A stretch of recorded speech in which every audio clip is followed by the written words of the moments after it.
आज हमारी सोसाइटी में दिल्ली पुलिस साइबर सेल के सौजन्य से और राहुल श्रीवास्तव जी की मदद से ये ऑर्गेनाइज़ किया गया है। दिल्ली पुलिस के जो ऑफिशियल्स हैं उन्होंने बहुत ही एक नॉलेज शेयरिंग की है साइबर क्राइम और साइबर फ्रॉड्स के ऊपर, और मुझे पूरी उम्मीद है कि इससे जो नॉलेज रेजिडेंट्स ने गेन की है उसकी वजह से उनको साइबर फ्रॉड से बचने में बहुत मदद मिलेगी।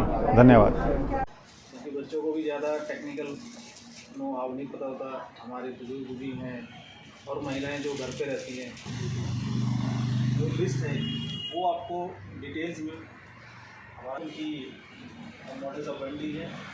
और सीनियर सिटीजन के लिए अलग तरह का क्राइम है, वो सॉफ्ट टारगेट ढूंढता है कि उसको कहाँ सॉफ्ट टारगेट मिल रहा है, उसी को वो अप्रोच करता है। हमारा डाटा कहाँ नहीं है, हमारा डाटा हर जगह है, हमने कहाँ नहीं दे रखा। आप काफ़ी सारे पेंशनर्स हैं जैसे, कहाँ डिटेल नहीं है, फिक्र रहे हैं कि हमारा डाटा कहाँ से लीक होता है, हमारा डाटा हम खुद ही लीक कर देते हैं। तो वो तो पॉइंट नहीं होना चाहिए कि हमारा डाटा कहाँ से आता है। बैंक में, बच्चों के स्कूल्स में, आपके ऑफिस में, हर जगह हमारा डाटा कहीं ना कहीं अवेलेबल रहता है। तो वहाँ से फ्रॉडस्टर क्या करते हैं। और हाँ जी, QR कोड दो, वो मतलब ड्राइवर जो है QR कोड देता है, ही कैन वो रजिस्टर्ड है सर। आप देखेंगे अगर आप ओला उबर भी करते हैं, वो वेरिफिकेशन के बाद ही उनको अलॉट होता है, तो उनकी तो पूरी डिटेल वो उनके पास रहती है, तो वो तो नहीं करेंगे। लेकिन आप रैंडमली कोई टैक्सी जा रही है और अगर आप उसको हायर करते हैं, उससे कुछ कर रहे हैं, सब्जी वाले हैं, फूड वालों को साथ में डील करते हैं, क्योंकि ये अब 20 पैसे 50 पैसे आजकल रखने की आदत रहेगी। इन पॉकेट में पैसे होने के बाद भी जो ह्यूमन टेंडेंसी बता रहा हूँ, आप अपना वैलेट क्रिएट कर रहे हैं, उसका भी समाधान है। डायरेक्ट बैंक से ना करें ना, सपोज मैं कोई पेमेंट कर रही हूँ, मेरे डायरेक्ट इंटरनेट बैंकिंग से ना करके उसका एक वैलेट आप क्रिएट करें। सॉल्यूशन हर चीज़ का है, उसमें 2,000-5,000 रुपये लिमिटेड अमाउंट।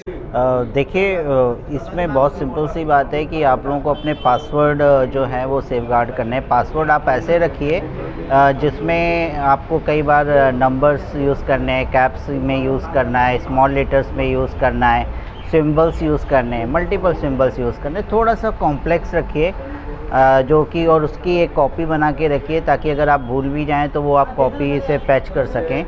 और अगर सिंपल पासवर्ड मत रखिए। सिंपल पासवर्ड हो गए, आपका नाम हो गया @123 हो गया, ये पासवर्ड नहीं रखने हैं, क्योंकि इंडिया में क्या है कि आज भी ये पासवर्ड 90% लोग यूज़ कर रहे हैं, जिसको हमें अवॉइड करना है। सर, साइबर क्राइम को रोकने के लिए कितने कार्यक्रम द्वारका में कराए जा चुके हैं?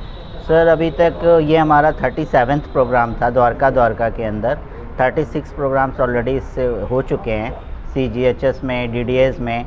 और the best part of this programs कि हमारे पास ऐसा फीडबैक आ रहा है कॉन्टीन्यूसली कि लोगों को इससे बेनिफिट्स हो रहे हैं। बेनिफिट्स होने के साथ साथ वो बता रहे हैं कि उनके साथ फ्रॉड होने की कोशिश हुई, जिससे वो बच गए, फिनेंशियल ट्रांजैक्शंस नहीं हो पाए, जो कि एक्यूमुलेट होके एक बहुत बड़ा फिगर है।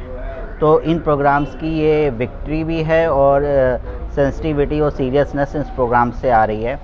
और अभी हमारा ये है कि आज जैसे यहाँ पर प्रोग्राम था हमारा गांधी आश्रम CGHS में, आप सुभाष गोयल जी यहाँ के प्रेसिडेंट हैं, उन्होंने बहुत अच्छा कोऑपरेट किया और उन्होंने तुरंत एक्सेप्ट किया रेजिडेंट वेलफेयर के लिए कि हमें ये प्रोग्राम करना है। और हमारी साइबर सेल की टीम में आज जो SHO हैं हमारे हुसैन साहब, उनकी टीम, विजय जी और रेनू जी, ये सभी ने आके यहाँ पे जो इनपुट्स दिए और जो मॉडस ऑपरेंडी बताई साइबर क्रिमिनल्स की, उससे यहाँ पे लोगों में काफ़ी इंटरेस्ट भी आया और लोगों ने काफ़ी क्वेरीज़ भी आई। यहाँ पर विक्टिम्स भी आए थे जिन्होंने अपनी कंप्लेंट रजिस्टर्ड करने की बात की और उनको एक सॉल्यूशन मिला। क्या मैसेज देना चाहेंगे? मैसेज यही है सर कि हमें ये प्रोग्राम्स करने हैं और हमारा टारगेट है कि इस साल 2025 में हम कम से कम एटलीस्ट जो भी हमारे 37 प्रोग्राम्स हुए इनको बढ़ा के हम 60 तक लेकर जाएं इस साल, ये हमारा टारगेट है। और लोगों को आना है, रेजिडेंट्स को चाहिए कि इन प्रोग्राम्स में आएँ, क्योंकि उससे बेनिफिट हो रहा है और उनके साइबर फ्रॉड्स नहीं हो पाएंगे उनकी फैमिलीज़ के साथ। एक सिंपल सा स्टैटिस्टिक्स है जो मैं आपके साथ शेयर कर देता हूँ कि अगर 50 लोगों ने भी प्रोग्राम को अटेंड किया और उनकी फैमिली में 4 मेंबर्स हैं, यानी 200 लोगों के साथ फ्रॉड बच गया। अब इसको मल्टीप्लाई करिए इन प्रोग्राम्स को, तो आप देखेंगे कि ये नंबर्स बहुत बड़ा फिगर है जिसमें कितने लोगों साइबर फ्रॉड से बच गए। और इस प्रोग्राम से अभी तक का फीडबैक है कि जिन्होंने इन प्रोग्राम्स को अटेंड किया उसके बाद उनके साथ साइबर फ्रॉड नहीं हुआ। ये एक बहुत बड़ी विक्ट्री है इन प्रोग्राम्स की।